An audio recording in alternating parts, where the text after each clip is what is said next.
Assalamualaikum warahmatullahi wabarakatuh. Selamat sore, salam sejahtera bagi kita semua. Alhamdulillahirabbil alamin wa bihi nasta'inu ala umuri dunya waddin. Asyhadu an la ilaha illallah wa asyhadu anna Muhammadan abduhu wa rasuluh. Rabbi shrah li sadri wa yassir li amri wahlul 'uqdatam min lisani yafqahu qawli, amma ba'du. Yang terhormat Gubernur Daerah Istimewa Yogyakarta Sri Sultan Hamengkubuwono ke-10, yang terhormat Deputi Gubernur Bank Indonesia Bapak Sugeng, yang kami hormati Kepala Departemen Regional Bank Indonesia Bapak Dwi Pranoto beserta pimpinan Satker Bank Indonesia, yang terhormat para Bupati dan Wali Kota se-DIY, yang terhormat Kementerian Agama di DIY, yang terhormat Direktur Utama BPD DIY, yang terhormat Area Manajer BSI DIY, yang terhormat Ketua Masyarakat Ekonomi Syariah DIY, yang terhormat Ketua Dewan Masjid Indonesia, yang terhormat perwakilan Pondok Pesantren se-DIY, yang terhormat perwakilan LAS se-DIY, yang terhormat para akademisi dan organisasi sosial keagamaan se-DIY, lalu narasumber webinar dan Badan Wakaf Indonesia atau BWI dan moderator webinar dari Yayasan Edukasi Wakaf Indonesia YEWI, dan yang terhormat serta seluruh Bapak Ibu hadirin peserta yang berbahagia. Bapak Ibu hadirin yang berbahagia, syukur alhamdulillah atas berkah dan rahmat Allah SWT, kita semua dapat bertemu dalam keadaan sehat walafiat tanpa kurang suatu apapun. Pada akhir 2019 yang lalu, Allah SWT memberikan ujian kepada tidak hanya Indonesia, tetapi dunia dalam bentuk pandemi COVID-19. Hampir seluruh negara di dunia, termasuk secara regional di daerah istimewa Yogyakarta, mengalami resesi yang cukup lumayan parah. Implikasinya cukup dahsyat. Banyak saudara sebangsa kita yang berpulang ke rahmatullah. Lebih dari itu, terhentinya aktivitas ekonomi menyebabkan banyak saudara kita kehilangan pekerjaan, yang berakibat peningkatan angka kemiskinan. Berbagai upaya telah dilakukan untuk mengatasi pandemi COVID-19. Pemerintah setidaknya menganggarkan dana pemulihan ekonomi nasional atau PEN mencapai 1,4 triliun dan telah terrealisasi 1 triliun lebih hingga 12 November 2021. Hampir 2 tahun pandemi ini berlangsung. Alhamdulillah berkat rahmat dan karunia Allah SWT, saat ini pandemi COVID-19 mulai melandai.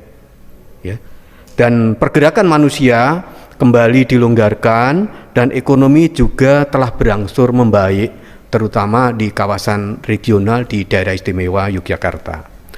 Namun Bapak Ibu, berdasarkan data kami menangkap bahwa tingkat pemulihan ekonomi pada kelompok masyarakat menengah ke atas tumbuh lebih cepat dibandingkan masyarakat menengah ke bawah. Implikasinya, kelompok masyarakat miskin bertambah dan kelompok masyarakat menengah ke bawah belum betul-betul pulih. Menurut pandangan kami, masih ada banyak potensi yang dapat digarap untuk perbaikan ekonomi secara inklusif, terutama di masyarakat kelas bawah.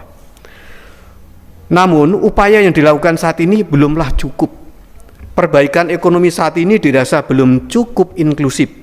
Hal ini tercermin dari tingkat pemulihan ekonomi masyarakat menengah ke atas yang tumbuh lebih cepat dibandingkan menengah ke bawah, sehingga tingkat kemiskinan saat ini masih belum dapat kembali seperti sebelum pandemi. Untuk itu, pandemi ini menjadi refleksi bagi kita untuk menata ulang ekonomi yang lebih inklusif dan resilient. Ini menjadi momentum bagi ekonomi dan keuangan syariah untuk unjuk gigi. Karena ekonomi dan keuangan syariah diyakini merupakan ekonomi yang memiliki potensi besar untuk dikembangkan lalu bersifat inklusif, berkeadilan, dan berperi kemanusiaan.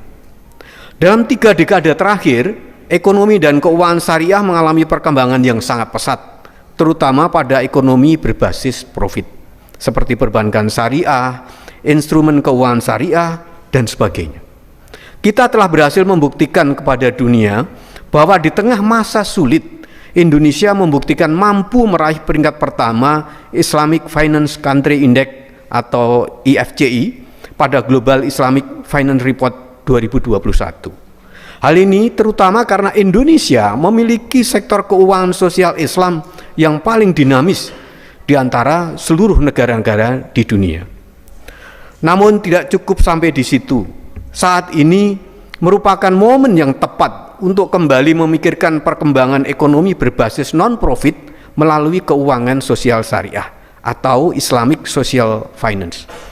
Sebagai negara muslim terbesar di dunia, kita semua telah mengetahui besarnya potensi zakat, infak, dan sedekah atau jizwab di Indonesia. Namun kita tidak cukup sekedar bicara potensi dan konsep semata, namun perlu aksi nyata untuk implementasinya. Semangat inilah yang mendorong kita dapat berkumpul di siang hari ini pada acara Jogja Berwakaf 2021. Bapak Ibu hadirin yang dirahmati Allah Subhanahu wa taala. Alhamdulillah, Jogja Berwakaf tahun ini telah mencapai tahun ketiga. Mungkin Bapak Ibu hadirin sekalian ada yang baru mengenal Jogja Berwakaf ini. Izinkan kami sedikit menceritakan kilas balik perjalanan Jogja Berwakaf. Dimulai pada 2019, perjalanan Jogja Berwakaf dimulai dengan tema penguatan kolaborasi. Sebagai langkah awal, Bank Indonesia DIY berkolaborasi dengan Pemda DIY, Kementerian Agama DIY, 5 LAS DIY, MUI DIY, dan BWI DIY, dan pihak-pihak lain untuk berkomitmen mendorong pengembangan ekonomi syariah di DIY. Berlanjut pada 2020, seluruh pihak didorong untuk berkontribusi pada penanganan pandemi. Pemerintah memiliki keterbatasan anggaran untuk menangani pandemi, sehingga perlu dicari sumber pendanaan baru. Sejalan dengan kebutuhan tersebut, kami mengangkat tema penguatan wakaf produktif pada waktu itu. Kolaborasi terus ditingkatkan dengan menggandeng BWI, Habitren Kanwil DIY, dan 9 LAS. Kolaborasi ini difokuskan optimalisasi wakaf produktif sebagai alternatif sumber pertumbuhan ekonomi di Daerah Istimewa Yogyakarta. Sekarang pada 2021 kita akan melangkah lebih jauh lagi. Hasil survei Indeks Literasi Zakat dan Wakaf 2020 menunjukkan bahwa masyarakat di DIY memiliki tingkat literasi yang masih rendah, bahkan di bawah rata-rata nasional. Skor pemahaman dasar wakaf masyarakat DIY 55,8, sedangkan nasional 57,7. Indeks literasi zakat masyarakat DIY 39,1 dan nasional sudah 50,5. Mayoritas masyarakat masih memahami jizwab dalam tataran ibadah atau ta'abud, sehingga perlu ditingkatkan dalam tataran implementasi terhadap instrumen tersebut dalam menjawab problematika sosial ekonomi masyarakat atau muamalah. Selain itu, hasil pengamatan di lapangan, kami menemukan tumpang tindih antara penyaluran jizwab dan bantuan sosial dari pemerintah.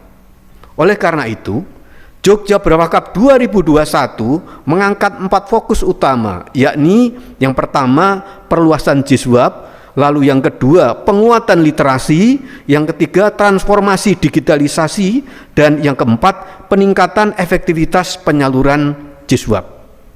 Hadirin sekalian yang saya hormati, dapat kami laporkan hasil kolaborasi Bank Indonesia DIY dengan Bapak Ibu hadirin sekalian telah sukses menghasilkan beberapa kegiatan strategis pada Jogja Berwakaf 2021.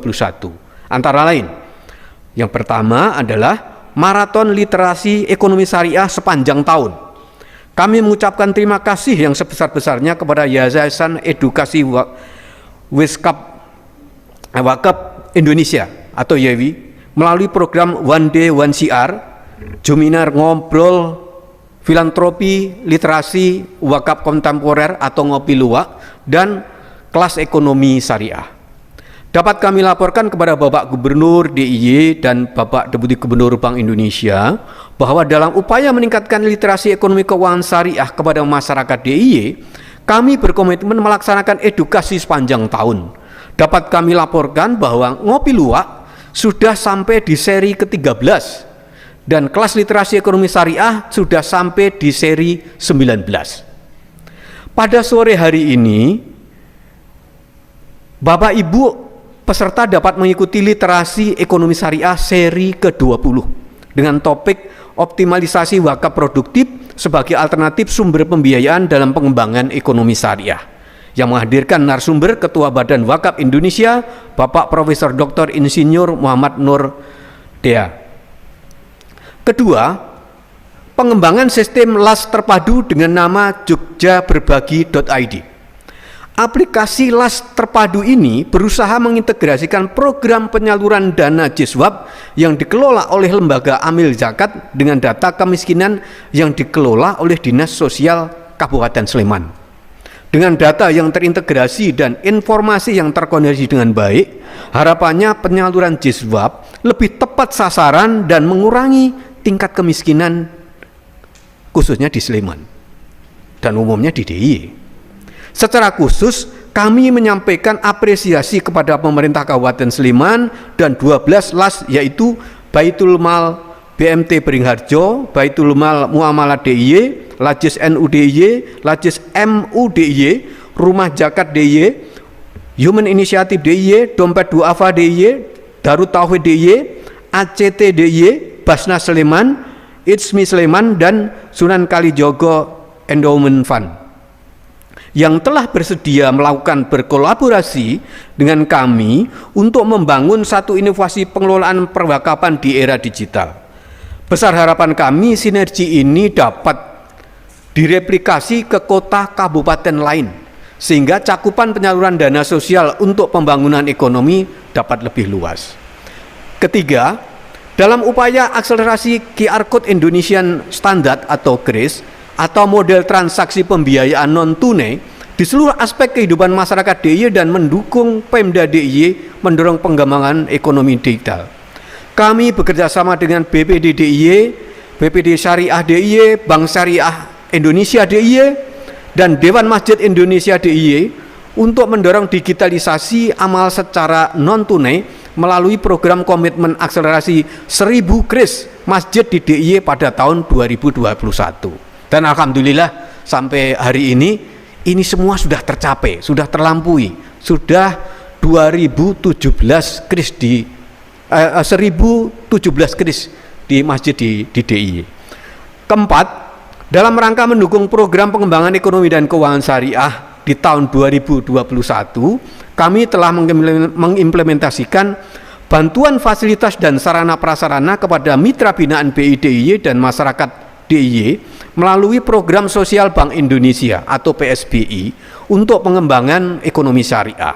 Antara lain untuk program kemandirian ekonomi pesantren kepada 3 pondok pesantren, percepatan vaksinasi kepada pesantren dan masyarakat umum, desa berdikari, dan alokasi dana pendidikan bagi anak sekolah yang terdampak COVID-19. Untuk itu, mohon perkenan Bapak Deputi Gubernur Bank Indonesia untuk menyerahkan PSBI, pengembangan ekonomi dan keuangan syariah tersebut kepada mitra. Kelima, sebagaimana komitmen Bank Indonesia, setiap tahun program dukungan sertifikasi halal akan dilaksanakan untuk mendorong UMKM DIY lebih berdaya saing. Di tahun ini dapat kami laporkan bahwa telah difasilitasi 11 UMKM DIY untuk mendapatkan sertifikasi halal dari LPPOM MUI. Terakhir, dalam upaya internalisasi dan literasi wakaf di lingkungan Bank Indonesia, sebagai bentuk aksi nyata kami dalam implementasi wakaf, pegawai Bank Indonesia DIY sepanjang tahun 2021 ini telah mengumpulkan dana wakaf secara pribadi ini yang akan digunakan untuk pembuatan sumber air bersih di daerah yang nanti kita anggap perlu untuk kita bantu. Bapak Ibu hadirin yang kami hormati, sebelum menutup sambutan ini, perkenankan kami mengucapkan terima kasih yang sebesar-besarnya kepada semua pihak yang terlibat, khususnya pemerintah daerah DIY, instansi, lembaga, asosiasi, akademisi, perbankan, hingga media yang telah berkontribusi secara maksimal untuk mendukung keberhasilan Jogja Berwakaf ini. Besar harapan kami, kolaborasi dan sinergi yang telah terjalin dengan baik ini dapat terus berlanjut, sehingga mampu menjadi bentuk kontribusi nyata untuk umat dan bangsa kita. Secara khusus, kami menyampaikan terima kasih yang sebesar-besarnya kepada Bapak Gubernur Daerah Istimewa Yogyakarta dan Bapak Deputi Gubernur Bank Indonesia yang berkenan hadir dan memberikan arahan kepada kami. Besar harapan kami, arahan dari Bapak Gubernur DIY dan Bapak Deputi Gubernur Bank Indonesia dapat menjadi panduan bagi kami untuk terus bekerja secara optimal dalam mengembangkan ekonomi syariah. Semoga Allah Subhanahu wa Ta'ala senantiasa melindungi, meridhoi, dan meringankan setiap langkah kita. Sekian, terima kasih. Billahi taufik wal hidayah. Wassalamualaikum warahmatullahi wabarakatuh.